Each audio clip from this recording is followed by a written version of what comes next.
People are complex. We like to simplify them. Some more than others. Some more than others, but everyone is more complex than you think. Yes. And we like to simplify them. So when we're dealing with someone, we think we have a snap judgment about them, that they're like this or that. But they're more complicated than you think. And so the more you can figure out what makes them different, what makes them an individual, the better your chances of having the ability to influence them. We all have ambitions, we all have dreams and goals and desires, and our culture fills us with these kind of vague hopes and dreams. I'm going to be this or that. But really what gets you to where you want are habits, our daily habits. There are negative habits that you can't get rid of. Smoking, drinking, online porn, whatever your daily habits, can't get rid of it. But there are other habits that, like discipline, like working every day, like take steps to reach goals, that are immensely liberating. And you can get rid of your bad habits through developing positives, right? So the goal here is to focus less on the giant dreams and on the everyday process of changing. I spend a lot of time thinking about how does change occur within us, right? Because we all experience from ourselves that change rarely happens quickly as we lie. We step back, we revert to our old habits, etc.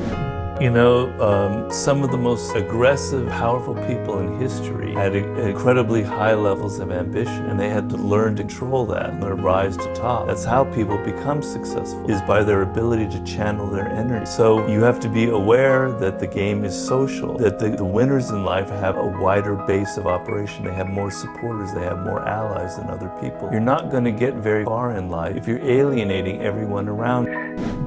A lot of people now in the world today are very defensive, and for good reason, because our lives are so stressful. We have so many things in our face, so many people bothering us, etc. And we kind of get really rigid and tight and defensive, and you can even physically locate it in our chest areas, etc. And the idea of being vulnerable, of opening up to another person, allowing them to have power over us, is actually frightening for a lot of people. But it's unnatural, it's not human, because we have a tremendous need to feel vulnerable, to feel open to the influence of another person, to have that electrical current going back and forth.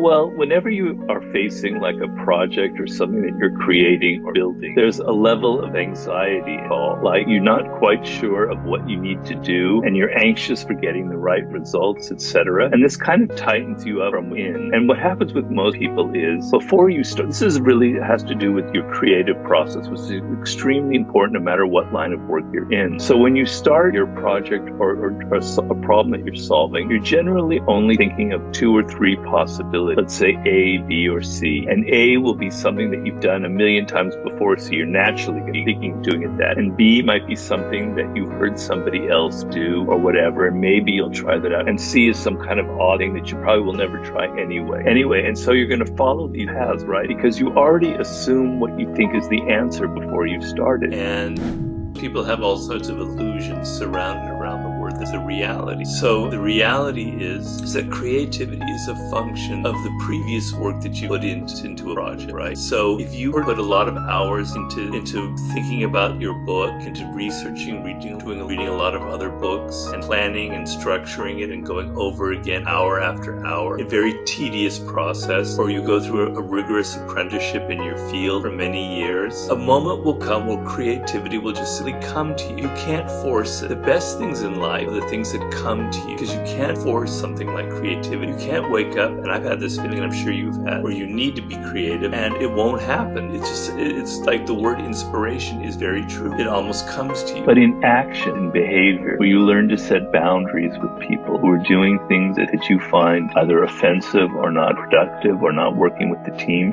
you learn to create boundaries.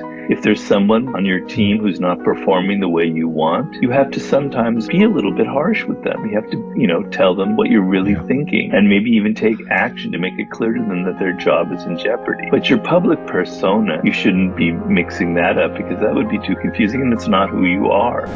That people have an opinion about themselves, and you must be extremely aware of one of the most critical laws of human nature. And I say that there's 3 universal to this opinion of ourselves. We usually like to think that we're autonomous and that we make our decisions with our own willpower, that we're not doing what we do. When I bought that new car, because I loved it, not because advertised. We also like to think that we're intelligent. We may not think that we're Einstein, but we know our field. We're not stupid. The sense that we're stupid or that people are making fun of our intelligence or accept. And third, that we're generally good. We have good intent. We're kind. We're angelic. We're not mean-spirited or ugly. People want to feel those 3 qualities.